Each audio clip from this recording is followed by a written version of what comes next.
बिस्मिल्लाहिर्रहमानिर्रहीम। अस्सलामु अलैकुम। लाखों करोड़ों दुरूदो सलाम नबी आखिरुज़्ज़मा हज़रत मोहम्मद मुस्तफ़ा सल्लल्लाहु अलैहि वसल्लम पर और आपकी आल पर। मैं ग़ुलाम मुस्तफ़ा हूँ और आप हमारा यूट्यूब चैनल और फेसबुक पेज देख रहे हैं। आज 28 जुलाई है, मंगल का दिन है। उम्मीद है कि आप लोग जहाँ भी होंगे बखैर व आफ़ियत होंगे।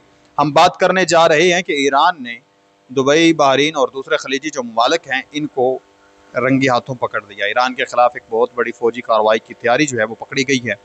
ईरान ने वार्निंग जारी कर दी है, टारगेट लॉक कर दिए हैं। मैं इसकी तफसील आप लोगों के साथ शेयर करने जा रहा हूँ। यूएई के जहाज़ों के कब्ज़े का क्या मामला है, फिर रूसी सदर ने जो इंकशाफ किया है, ईरान को लेकर जो ऐलान किया है, उसने बड़े बड़ों की सफ़ों के अंदर थरथल्ली मचा के रख दी है। जी हाँ नाज़रीन मोहतरम, जितने भी ईरान के दुश्मन थे सब की सफ़ों के अंदर सफ़े मातम बिछ चुकी है। रूस के सदर ने इंकशाफ किया है, किसी छोटे मोटे मुल्क के सदर ने ये इंकशाफ नहीं किया। नाज़रीन, सबसे पहले जो रूस के सदर ने ईरान को लेकर इंकशाफ किया है वही आप लोगों के साथ आगाज़ करते हैं। फिर हम बात करते हैं अरब ममालिक का। जीसीसी के जो ममालिक हैं वो किस तरीके के साथ ईरान के ख़िलाफ़ जंगी कार्रवाई में एक मरतबा फिर पकड़े गए हैं। उम्मीद है कि वीडियो आप लोग मुकम्मल समाअत फरमाएंगे और कमेंट सेक्शन में अपनी कीमती राय का इज़हार भी ज़रूर करेंगे। पाकिस्तान जिंदाबाद का नारा कमेंट के अंदर ज़रूर लिखें और पाकिस्तान जिंदाबाद हमेशा जिंदाबाद ही रहेगा। हमें इससे मोहब्बत है और हम इसकी खातर अपनी जान देने को भी तैयार हैं और किसी की जान लेने को भी तैयार हैं। अगरचे इस वक्त एक इंतहाई अफसोसनाक सूरत हाल से मुल्क पाकिस्तान गुजर रहा है। इंतहाई अफसोसनाक सूरत हाल है। सारे सानहे, सारे प्रोटेस्ट, मार्च, हर चीज़ आप लोगों के सामने है। जिसकी मैं बात कर रहा हूँ वही अफसोसनाक सूरत हाल है जो रावला कोर्ट में इस वक्त चल रही है। अल्लाह रब्बुल इज़्ज़त मुल्क पाकिस्तान को सलामत रखे, इसके शहरियों की हिफाजत फरमाए और इसके अंदरूनी और बैरूनी जितने भी दुश्मन हैं अल्लाह रब्बुल इज़्ज़त उन सबको हदायत अता फरमाए। अगर हदायत उनके मुक़द्दर में नहीं है तो खालिक़ कायनात उनको निस्बत व नाबूद फरमाए। जो पाकिस्तानी अवाम के दुश्मन बने बैठे हैं आप भी ख़ुसूसी दुआ फरमाएँ। नाज़रीन मोहतरम, जो रूस के सदर हैं उन्होंने एक बयान जारी किया है। उन्होंने कहा है कि मशरिक़ वस्ता में ईरान के गैर वाती बहर हिकमत अमली जैसे मॉस्किटो फ्लीट या छोटी तेज़ रफ्तार कश्तियाँ इस्तेमाल ईरान कर रहा है। इस चीज़ की रूस के सदर ने खुलकर तारीफ़ की है। उसने कहा है कि ये जो बहरी हिकमत अमली है रूस की, ये इंतहाई मुअस्सर कुन है, मैं इसका फ़ैन हूँ। उनका कहना था कि जदीद बहरी जंग अब बड़े बेड़े जहाज़ों या तैयारा बरदार जहाज़ों तक महदूद नहीं रही, बल्कि इसका दारो मदार स्मार्ट टेक्नोलॉजी और छोटे लेकिन इंतहाई कारआमद प्लेटफार्म्स पर मुंतकिल हो चुका है। उन्होंने इंकशाफ किया कि रूस भी मशरिक़ वस्ता की जंग से सीखते हुए अब इसी तर्ज पर जदीद और छोटे जंगी जहाज़ तैयार कर रहा है जो कालिबर क्रूज़ मिज़ाइलों जैसे जदीद हथियारों से लेस होंगे। यानी आप देखें कि ईरान की कॉपी की जा रही है, ईरान से सीखा जा रहा है। कौन सीख रहा है? रूस, तो इतने अरसे से जंग लड़ रहा है। ईरान ने दुनिया को बताया कि जंग ऐसे लड़ते हैं, ये बात आप याद रखें। इसके साथ ही रूसी ईवान सदर के तर्जमान दमित्री पेस्कोव ने भी हाल ही में ये बयान दिया है कि ईरान एक आज़ाद मुल्क है जो अपने हकूक़ का दिफा करने की भरपूर और ज़रूरी अस्करी सलाहियत रखता है। अब रूस का सदर जो है वो फ़ैन हो गया। वो कहता है कि ये जिस तरह की हिकमत अमली है, जिस तरह से जंग लड़ रहे हैं, सारी चीज़ों को एक माहौल इन्होंने क्रिएट किया है, ये वाकई हैवी है और हम जो है वो भी सीख रहे हैं और हम भी इस तरह की टेक्नोलॉजी को तैयार कर रहे हैं। ये रूस के सदर ने बयान दिया ईरान को लेकर। आप किस पर क्या राय है मुझे कमेंट के अंदर ज़रूर बताएं। इसके साथ साथ मैं आप लोगों को बताता चलूँ कि नाज़रीन मोहतरम, जो ईरान है उन्होंने रंगे हाथों पकड़ दिया है। किन को? जो इनके नाज़रीन मोहतरम इलाकाई हमसाया ममालिक हैं उनको।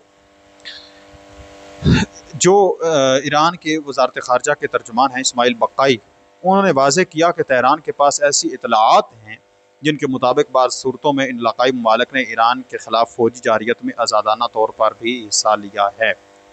तर्जुमान ने इन तमाम हमलों की ज़िम्मेदारी अमरीका पर आयद की, ताहम इस बात पर जोर दिया कि ईरान के ख़िलाफ़ इस फ़ौजी जारियत में ख़ित्ते के बाज़ ममालिक के किरदार को भी नज़रअंदाज नहीं किया जा सकता। यानी जो अमरीका ने ईरान के अंदर हमले किए हैं, वो कह रहे हैं कि हमारे पास ऐसी इतलात मौजूद हैं कि इन ममालिक ने साथ दिया अमरीका का और खुलकर साथ दिया है। ईरानी वज़ारत ख़ारजा के तर्जुमान इस्माइल बक्काई ने प्रेस कॉन्फ्रेंस के अंदर मज़ीद कहा कि खलीजी ममालिक जो हैं उनके ऊपर शदीद तनकीद करते हुए ये इल्ज़ाम लगाया कि खलीज फ़ारस के बाज़ ममालिक के तिजारती जहाज़ों पर हथियारों की मुंतकिली की जा रही है। इस्माइल बक्काई ने कहा कि खलीज फारस के बाद मालिक ने बैनुल-अक़वामी क़वानीन और हुस्न जवार यानी अच्छे पड़ोसी के असूलों की खिलाफ वर्जी करते हुए अपनी सरजमीन ईरान पर हमले करने वाले फ़रीक़ैन को फराहम की। यानी ईरान ने इंकशाफ किया है, इन ममालिक को रंगे हाथों पकड़ा है। जो बज़ाहिर उनके जो बहरी जहाज़ हैं वो तिजारत वाले नज़र आ रहे थे, कार्गो का सामान उनके अंदर था, जहाज़ वो थे, लेकिन अमरीकी असलहा फ़ौजी साजो सामान जो है वो मुंतकिल कर रहे थे अमरीका के फ़ौजी अड्डों के ऊपर। ईरान ने कहा है कि हमें पता है, हम जानते हैं, लेकिन ईरान ने टारगेट करके तबाह नहीं किया।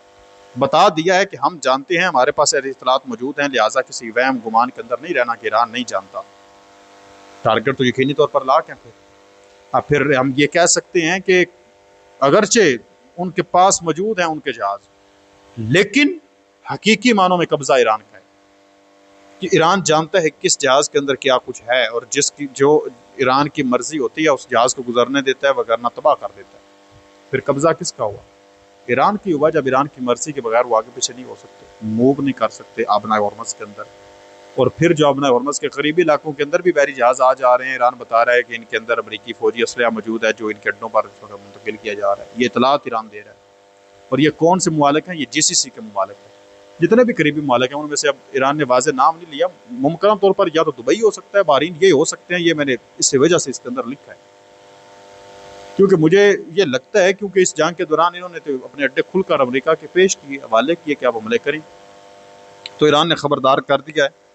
तो पहले भी ईरान कह चुका है कि हमारी उंगलियां ट्रिगर पर हैं, जैसे ही कोई हलचल होगी तो हम बड़े लेवल पर अटैक करके तबाह कर देंगे। इसके साथ साथ एक अच्छी खबर जो है वो भी सुनने और देखने को हमें मिली है, वो ये है कि नाज़रीन मोहतरम, पहली मरतबा ऐसा हो रहा है कि जो ओमान है उसकी कोशिशें रंग ला रही हैं। ओमान ने एक कोशिश की जो स्ट्रेट ऑफ हॉर्मज़ है, इसको अरब ममालिक मिलकर चलाएं।